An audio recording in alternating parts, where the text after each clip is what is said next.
Donc la DIL des Landes, c'est une agence départementale d'information pour le logement à but non lucratif qui a été créée en 1989, qui compte un siège à Mont-de-Marsan et une antenne à Dax, et qui compte une douzaine de personnes avec des juristes, des conseillers en économie sociale et familiale, secrétaires et une directrice.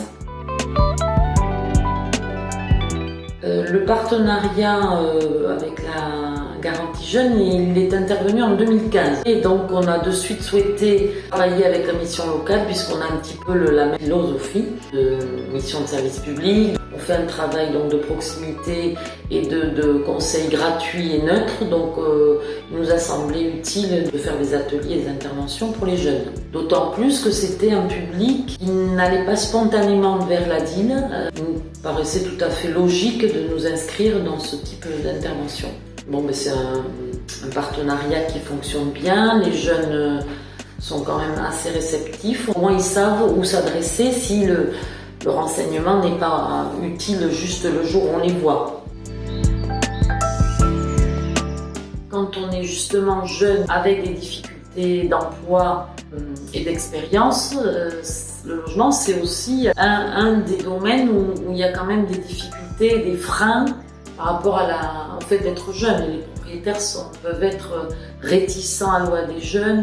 On les incite aussi là dans le travail qu'on fait dans ces ateliers, avoir une relation de confiance avec le propriétaire pour que justement les difficultés ne soient pas trop importantes et surtout qu'on ne fasse pas l'autruche et que ça s'aggrave. On essaie aussi de ça de ne pas être trop théorique. Chaque groupe aussi est différent, donc c'est important aussi de s'adapter avec comment déchiffrer une annonce. Éventuellement, on amène une annonce pour la décrypter. On regarde les sites avec eux, avec leur portable, un état des lieux in situ. Il m'arrive très souvent de faire l'état des lieux de la salle sur lequel où je suis. Comme ça, ils comprennent exactement ce dont je parle. Et puis, il y a des sujets aussi plus favorables que d'autres, où là, les yeux pétillent, la colocation, les animaux, etc. Alors, le fait de leur dire... est-ce que vous avez eu envie un jour ou l'autre d'avoir un logement? C'est quand même, ça les titille. Il y en a pas mal qui sont quand même déjà un petit peu dans cette démarche, ça les intéresse quand même. Pour eux, je pense que l'autonomie passe par le fait, évidemment, de ne plus être chez leurs parents ou dans des structures collectives qui ne leur plaisent pas forcément complètement. J'ai échangé avec ma collègue Annick Portepetit qui est à Dax et elle s'est souvenue d'une jeune femme de 23 ans qui, à la suite d'une intervention, est revenue la voir pour demander un stage.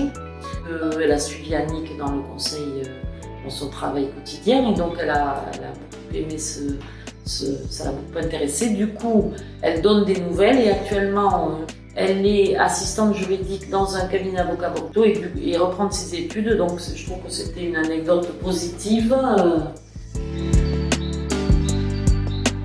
Oui, pourvu que ça dure. Puis qu'il y ait d'autres idées de partenariat qui puissent se nouer. Comme ça, par des rencontres, je pense que c'est le réseau aussi qui est important entre partenaires, qui pourrait permettre de nouer d'autres liens. C'est quand même une belle période de la vie, donc autant qu'on puisse mettre tous les atouts dans être utile aux jeunes.